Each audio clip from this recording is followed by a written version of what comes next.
Salam Bapak Ibu, mari kita menjelaskan secara singkat tentang amanat agung Tuhan Yesus yang dalam bahasa Inggris disebut The Great Commission of Jesus. The Great Commission of Jesus. Amanat agung ini adalah merupakan istilah yang sangat dikenal oleh orang Kristen karena ini merupakan tugas kita setiap orang Kristen untuk menyebarkan Injil, untuk membuat orang bertobat dan untuk menjadikan murid Yesus yang kita dapatkan di dalam amanat agung Tuhan Yesus. Ini bisa kita baca pada kitab Matius pasal 28 ayat 19 sampai dengan 20.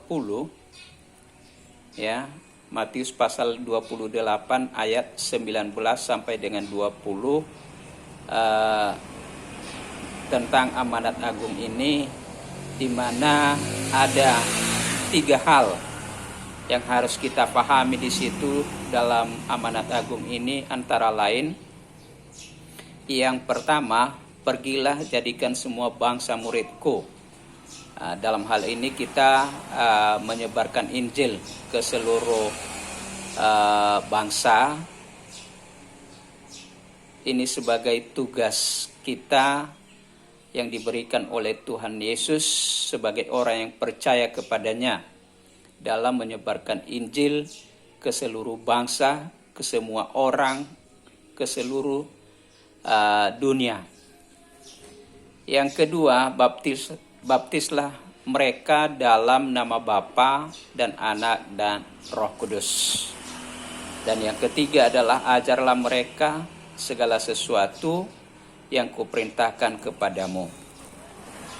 Dan pada akhir ayat ini dikatakan, dan ketahuilah, aku menyertai kamu senantiasa sampai kepada akhir zaman. Jadi dalam melaksanakan amanat agung ini, kita selaku orang Kristen tak usah takut, ya, tak usah khawatir, tak usah ragu-ragu, karena Tuhan Yesus senantiasa menyertai kita dalam melaksanakan tugas ini dari sekarang sampai kepada akhir zaman. Jadi marilah kita melaksanakan tugas ini dengan sungguh-sungguh, ya, sehingga betul-betul amanat yang diberikan kepada kita ini oleh Tuhan Yesus,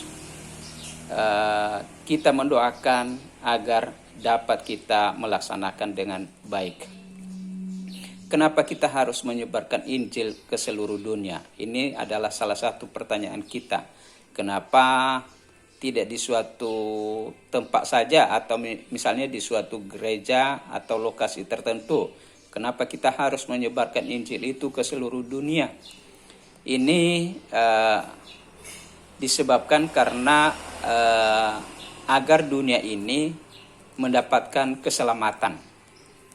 Jadi keselamatan itu tidak hanya diberikan kepada seseorang atau orang-orang tertentu saja, tetapi keselamatan itu diberikan kepada semua orang, semua suku bangsa di dunia ini. Amanat agung ini adalah merupakan tugas akbar kita atau tugas besar kita selaku orang Kristen, atau disebut dengan tugas mulia kita atau tugas agung yang diberikan Tuhan Yesus kepada kita.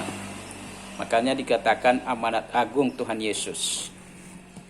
Nah, jadi ini adalah amanat agung ini merupakan tugas yang harus atau yang wajib kita lakukan sebagai orang percaya kepada Tuhan Yesus. Kita adalah saksi dalam berita keselamatan ini, ya. Karena kita saksi, maka kita tentu harus bersaksi tentang berita keselamatan ini. Ya, kita harus bersaksi kepada siapa saja, ya, kepada setiap orang, ya, dan kita bersaksi itu di segala tempat, di mana saja, dan pada waktu setiap ada kesempatan. Ketika ada kesempatan kita, maka kita ambil kesempatan itu untuk bersaksi, ya, melakukan tugas amanat agung ini yang diberikan oleh Tuhan Yesus. Dan ini juga setiap hari, ya, tidak dibatasi waktunya, setiap hari menyampaikan kesaksian. Nah, jadi kita itu dianjurkan atau diperintahkan untuk melaksanakan tugas ini, untuk melaksanakan kesaksian tentang berita keselamatan ini setiap hari, ya, untuk memenangkan jiwa. Jadi memenangkan jiwa ini pengertiannya yaitu menyampaikan kabar baik kepada seseorang sehingga seseorang itu bisa menerima Yesus sebagai juru selamat, ya. Jadi barangkali demikian penjelasan tentang amanat agung ini. Mudah-mudahan penjelasan singkat ini dapat bermanfaat dalam hidup kita. Terima kasih.